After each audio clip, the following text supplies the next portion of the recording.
Nickelodeon is incredibly well known for creating some of the greatest cartoon shows in the 2000s. And while some of the larger and longer running shows like SpongeBob get talked about and praised more often, I always feel like there are some shows that need to be talked about on that same level. I'm mostly just talking about Danny Phantom here, but you probably already knew that because it was literally in the thumbnail that you clicked on like 30 seconds ago. For starters, we need to talk about the theme song. Danny Phantom's theme song is my favorite cartoon intro of all time, by a landslide. Like a massive margin. Genuinely, there is not a single intro song that even holds a candle to this one. And I would love to play it for you guys, but yeah, that's probably not happening. So I'm just gonna sing a little bit of it instead. You're welcome. He's a phantom. Danny Phantom. Yo, Danny Fenton, he was just 14 when his parents built a very strange machine designed to view a world unseen. He's gonna catch a mole cause he's Danny Phantom. When it didn't quite work, his folks, they just quit. Then Danny took a look inside of it. There was a great big flash, everything just changed. His molecules got rearranged. Okay. That's all I got in me, but it's so good, no? Moving on from the theme song, let's talk about the actual show now. Danny Phantom is about a 14-year-old boy named Danny Fenton, who lives in the small town of Amity Park. And as the intro song suggests, Danny's parents are ghost hunters, who are very eccentric. His parents create some sort of strange portal to the ghost dimension in hopes to connect their world to the ghost world. But unfortunately, when that portal is plugged in, it doesn't work. Nope, that's a lie.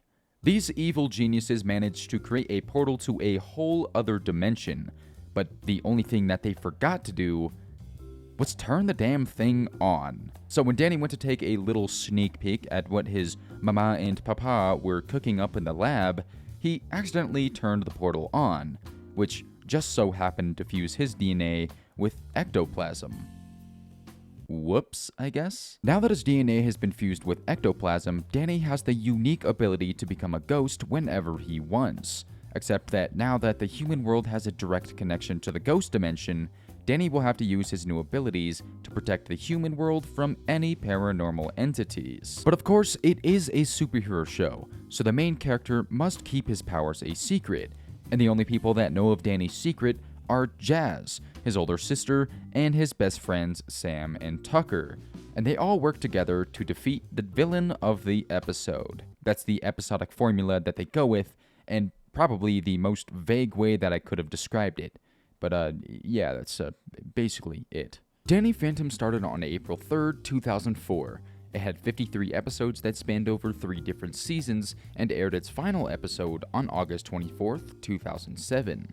It was created by Butch Hartman, the man who was also the mastermind behind The Fairly OddParents, another incredible show that I haven't watched in years. But I don't know, maybe I'll rate that in my next video. We'll see. Even with considering that I never got around to watching the whole Danny Phantom series, I can still confidently say that this is a top 10 show for me. The theme song does a lot of heavy lifting for that rating, but the actual show itself is great too. There are a lot of episodes that I vividly remember being my favorites, but without a doubt, any episode that had the box ghost in it makes it in my top 5. Shout out my Canadians out there. I love the concept of a superhero show about a ghost-human hybrid who has to fight off against other ghostly entities. I don't know, it's just right up my alley, and it was for a lot of other people too, considering it has a 7.2 rating on IMDb. But in my opinion, 7.2 is a little bit low for a show that carried my whole childhood. So my personal rating for it is going to be a 9 out of 10. In recent times, superhero movies have just become boring and repetitive to me. They all follow the same formula now, and the humor has become bland and meta. But when it comes to Danny Phantom, none of that can be said. Rewatching this show has been a breath of fresh air for me, and honestly, I'll probably end up watching more of it in my free time.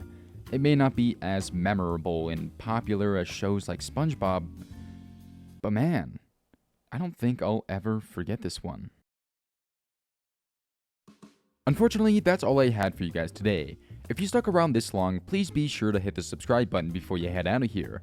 It helps me out a lot, and we're more than halfway to 1,000 subscribers now. So, yay.